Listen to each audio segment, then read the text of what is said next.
Yaman misalkan. Yaman juga jutaan orang Yaman hari ini hidup di kamp-kamp pengungsian akibat perang saudara di sana. Bayangkan saja seandainya kemudian di antara ribuan orang yang masuk ke Aceh melalui kapal yang diselundupkan bersama dengan orang-orang Rohingya ini terdapat intelijen asing misalkan. Terdapat kepentingan global yang ingin mengkacaukan Indonesia.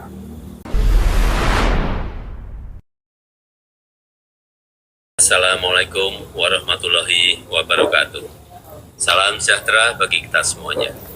Bapak, Ibu, dan saudara-saudara sebangsa dan setanah air, saya memperoleh laporan mengenai pengungsi Rohingya yang semakin banyak yang masuk ke wilayah Indonesia, terutama Provinsi Aceh. Terdapat dugaan kuat ada keterlibatan jaringan tindak pidana perdagangan orang dalam arus pengungsian ini. Pemerintah Indonesia akan menindak tegas pelaku TPPO dan bantuan kemanusiaan sementara kepada pengungsi akan diberikan dengan mengutamakan kepentingan masyarakat lokal. Pemerintah Indonesia akan terus berkoordinasi dengan organisasi internasional untuk menangani masalah ini. Terima kasih. Wassalamualaikum warahmatullahi wabarakatuh. Waalaikumsalam.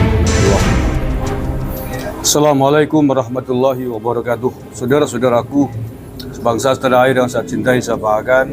Salam, Om Swastiastu, Namo Buddhaya, salam kebajikan, Rahayu, salam sejahtera untuk kita semuanya.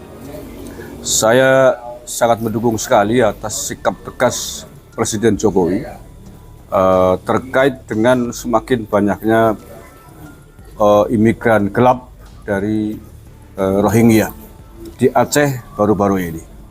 Saya kira ini adalah kebijakan yang harus kita dukung bersama, bahwa negara kita tidak boleh bertaruh, kita tidak boleh mempertaruhkan keamanan bangsa kita ini hanya gara-gara pengungsi imigran ilegal dari negara lain. Tidak hanya dari Rohingya, tapi juga dari negara-negara yang lain. Apalagi saat ini kita mendekati pemilihan umum, di mana stabilitas bangsa dan negara menjadi prioritas yang harus diutamakan. Siapa tahu di balik para imigran gelap Rohingya yang diselundupkan lewat Aceh ini disusupkan juga orang-orang yang tidak bertanggung jawab. Ini kita juga harus melihat itu. Kita tidak boleh gegabah. Apalagi tadi Pak Presiden sudah menyampaikan bahwa ada indikasi tindak pidana penyelundupan atau perdagangan orang. Ini tidak main-main. Bayangkan saja seandainya kemudian di antara ribuan orang yang masuk ke Aceh melalui kapal yang diselundupkan bersama dengan orang-orang Rohingya ini terdapat intelijen asing misalkan. Terdapat kepentingan global yang ingin mengkacaukan Indonesia. Kita harus tahu bahwa hari ini tidak hanya di Rohingya, tidak hanya di Myanmar, imigran gelap membuat gaduh, membuat persoalan. Sehingga di negaranya, di Myanmar sendiri sudah tidak diakui, diusir kemana-mana. Tetapi di belahan negara lain, Yaman misalkan. Yaman juga jutaan orang Yaman hari ini hidup di kamp-kamp pengungsian akibat perang saudara di sana. Dan kita tidak boleh memandang sepele dengan kelompok imigran dari Yaman ini. Imigran Yaman yang telah datang lebih dulu di tanah air ini, sekitar 1 abad yang lalu, dan hari ini keturunan imigran Yaman sedang menjadi pembahasan utama di bangsa kita, di negara ini. Warga keturunan imigran Yaman sudah masuk menelusup ke berbagai lini kehidupan kita. Bahkan tokoh-tokoh Yaman mengatakan bahwa Islam pertama menyebar di Indonesia disebarkan oleh pendatang dari Yaman. Ini bohong belaka. Bahkan tokoh Yaman ada yang mengatakan bahwa Jawa milik Tarim, Indonesia milik Yaman. Ini bukan statement yang sepele. Ini sama saja membuka keran, memberikan lampu hijau kepada bangsa Yaman untuk berbondong-bondong masuk ke Indonesia. Seandainya ini terjadi, maka kiamat di ambang pintu Indonesia. Di Yaman hari ini terjadi polemik perang saudara. Seandainya bahasa narasi itu dikembangkan, narasi itu diperbesar dan kita biarkan, orang Yaman di sana menganggap bahwa negara ini adalah milik Tarim. Tanah Jawa ini milik Yaman. Apa jadinya kalau kemudian narasi itu, bahasa itu diterima mentah-mentah oleh warga Yaman yang hari ini sedang butuh perlindungan, yang hari ini sedang butuh tempat tinggal nyaman. Menganggap bahwa itu benar. Menganggap bahwa tanah Jawa ini, Indonesia ini milik Yaman.